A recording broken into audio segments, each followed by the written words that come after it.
As I reflect on my journey throughout this course, I go back to the beginning conversations filled with anxiousness and excitement. These feelings stayed with me as we neared the weekend that we've been training for from both a physical and mental perspective. I began the Call of Wilderness with an open mind and heart as I strive to learn more about myself and to seek growth through new experiences and perspectives. I knew my time in the mountain brought opportunity with my classmates to discuss why we were there and where we wanted to go. I was also looking forward to time on my own to explore thought and clarity. I felt that I brought a strong sense of purpose and meaning, as Frankl defines it. That purpose is my family cheering me on at home. But now, I'm searching for a sharper direction and inner peace to be the leader and father that I aspire for. Transparency, my beginning mindset and word choice that best describe my openness to learn on the mountain that weekend. I know in order to immerse myself and to be gifted the answers what brought me there, it would mean I'd need to listen and identify with meanings that I normally wouldn't pick up on in the regular chaos at home. I came to grow emotionally and mentally without pinpointing exactly how. So I brought my passion and knowledge to help me transform. As I approached the trailhead, I felt steady and stable in the early stages of my leadership journey. In this modern age, leadership is an evolving skill set that mandates self-awareness, integrity, and humility. Change is constant, and the willingness for growth is important for adaptiveness. Maddie and Casciotto point to transformational coping as essential for mental toughness and strength. To proactively dim the negative emotions, allowing pathways to effective action to flood in. I relate this best with overcoming problems on the mountain, both large and small. As we ascend, fatigue and aches come into the picture. While they can't be unnoticed, morale is high for finding small goals, such as a pole checkpoint 50 yards in front of us to stop and rest and hydrate. If you pull together about 40 of those small goals, the journey becomes much easier to achieve. My team made the trip less stressful and actually fun. They lifted spirits by laughter and encouragement as a recipe for perseverance.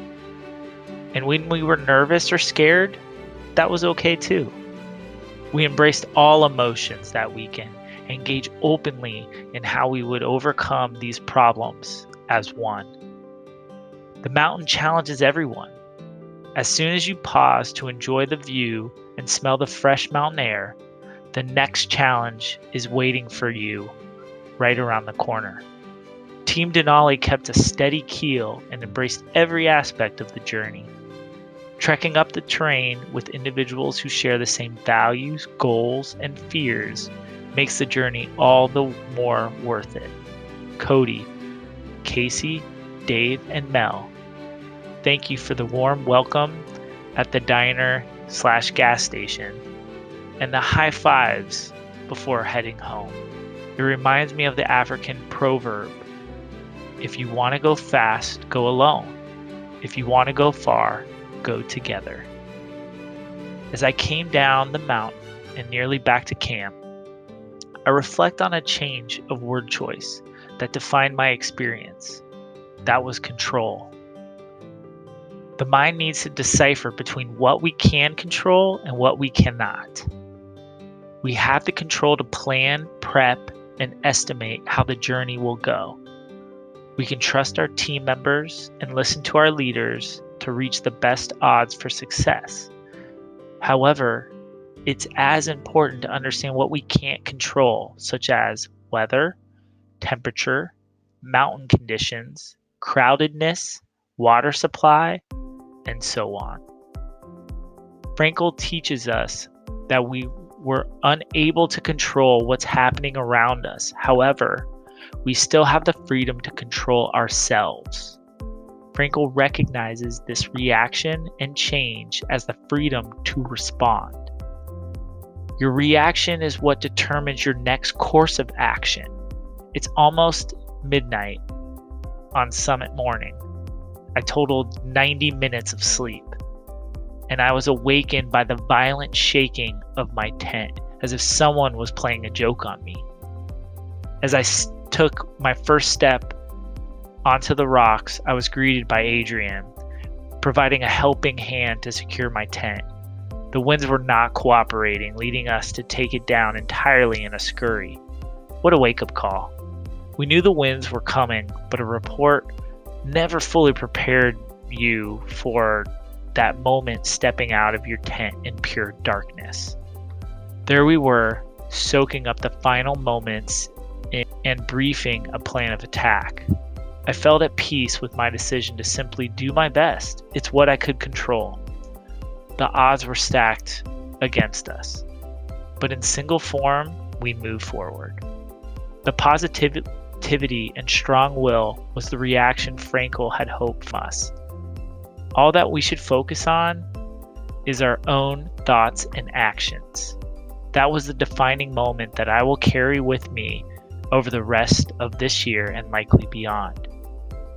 That all I can control is how I choose to approach a challenge and the mental toughness or resilience that I have to bring effective actions to it.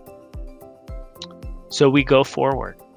Our summit was the entire journey that weekend, the adversity, amazing teamwork, and realizations that brought growth. The lasting impressions is how strong-willed I was from the lessons I came to learn. I felt the presence of my daughter with me, which helped me push further than if I were doing this alone. In a sense, that was a journey bigger than just myself. Now that I have a deeper connection with Mount Adams, I hope to make it back for another summit attempt, either with this class or with my team at work. I will bring the experiences and course learnings with me to further expand my horizons. Thank you for taking this journey with me.